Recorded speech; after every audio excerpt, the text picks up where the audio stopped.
Welcome to Black in Focus. I'm Karen Toulon, and I'm joined today by Angela Mwanza. She's a senior wealth advisor with UBS. And today we're going to be talking about not just wealth, but actually what does it mean to have wealth? What do you actually do with your money? So Angela, good to see you. It's wonderful to see you. Thank you for having me on today. So you usually deal with ultra high net worth individuals who certainly have a ton of money, but they still have to face the same questions that we have to face, right? Indeed. Indeed, they do.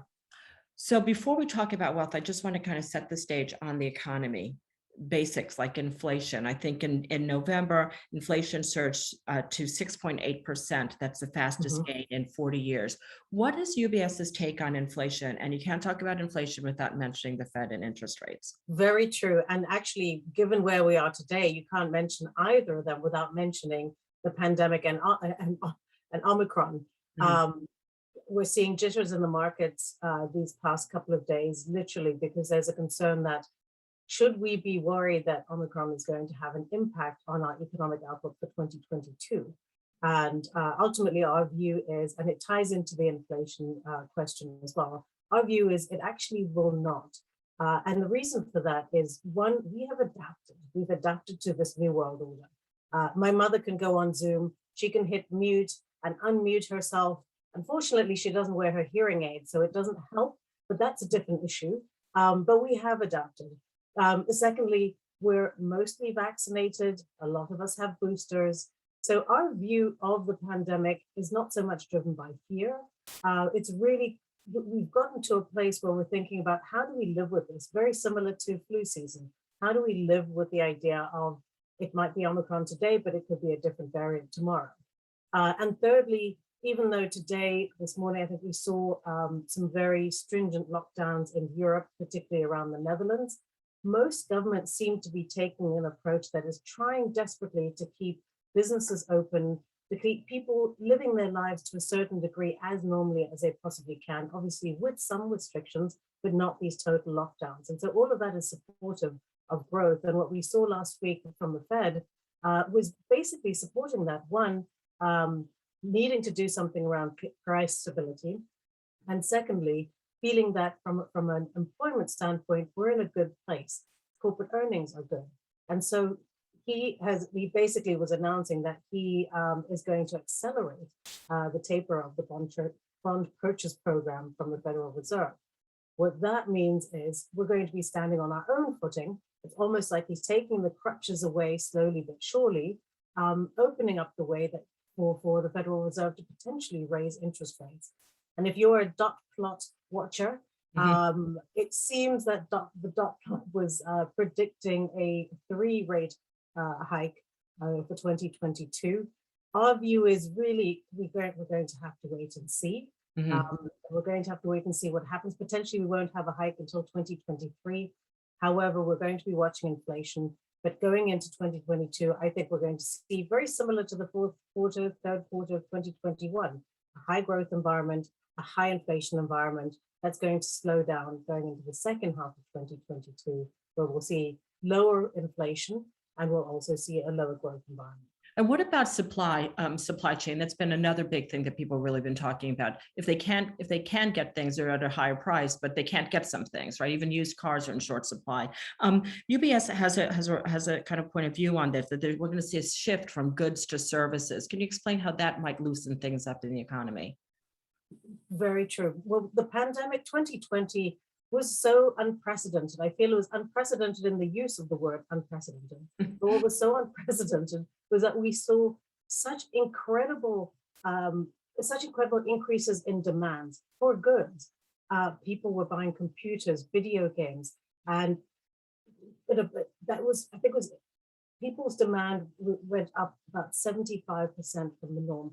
Really unprecedented. And so even with supply chains, had they been firing on all cylinders, would not have been able to fulfill all of that demand. Throw in a pandemic, that means you had shutdowns at the manufacturing centers. You had issues at the ports. So this was the perfect storm that causes the supply chain lockups and ultimately such a spike in inflation. It is not a normal situation.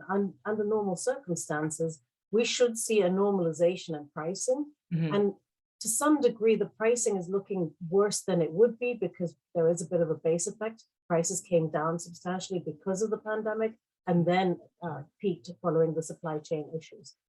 So our view is that we do think that as economies continue to open, just look at the last Spider-Man movie. It opened in theaters, blockbuster ticket sales. People are just dying to get out. They're dying to go out and meet friends for a drink, go to the theater, go to a concert.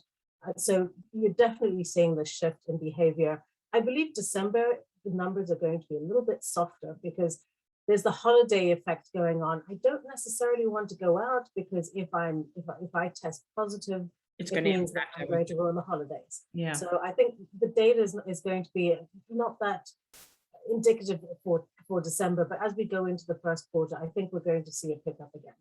So we have about 4 minutes left. So what I really want to talk about for the back end of our interview is about people and money and how they feel about money. And my sense is that there's a growing feeling that it's not just about how much money you have, that COVID and the disruption to the workforce and workplace, disruption to women and children, in particular, and frontline workers, it's more about what do you do with the money you have? How do you spend it? And the decisions that you make.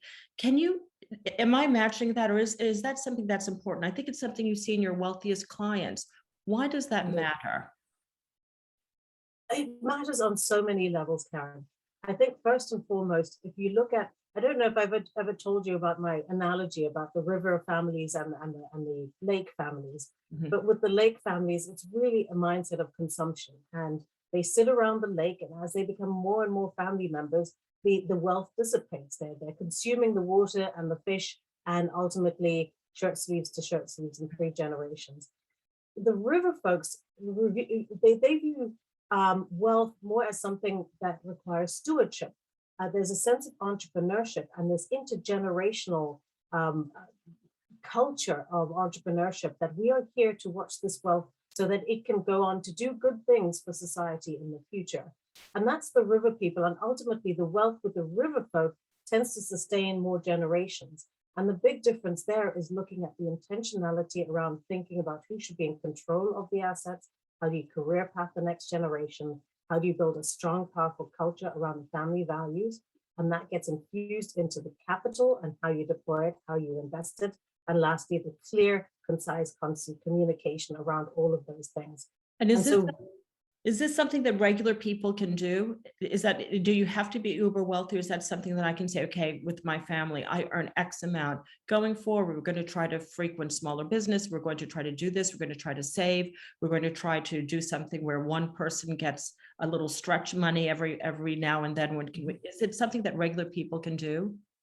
Absolutely, Karen. We have a 7-year-old son, Henry, and we're trying to, I did try to teach him compounding growth. I think that was a little bit early for him, but we're trying to teach him thinking about how do I save, how do I spend responsibly, and how do I give? So every time we say a bad word in the house, we have to put money in the give jar. And then as a family, we come together to talk about where we're going to give it. He has his spend jar, which is, oh, I would like to buy a new Pokemon set of cards. And so he can save towards that. And so the idea that there's also a pool that can grow, these are just basic tenets to create responsibility within wealth. And what we're seeing really, really strongly with younger generations is this intentionality behind values in how they consume, how they consume and how they are investing. And I think that is really the sign that this teaching lesson that you're receiving from the ultra high net worth, which is it's no longer about who has the biggest car and the biggest house. It's really about how can I do something for society. We did a billionaires report recently, UBS, and it spoke to how important it was to be philanthropic. And we saw that in COVID. Billions of dollars went towards PPEs, towards solving problems in their own communities and globally, because just having the money isn't enough now, and how they engage the next generation. So in spending, in investing, and in how they're engaging with the family has changed. And what that is, if you have $1 billion in the bank, or if you have $1,000 in the bank. And from Mwanza of UBS. And I'm Karen Toulon of Bloomberg. This is it for Black in Focus.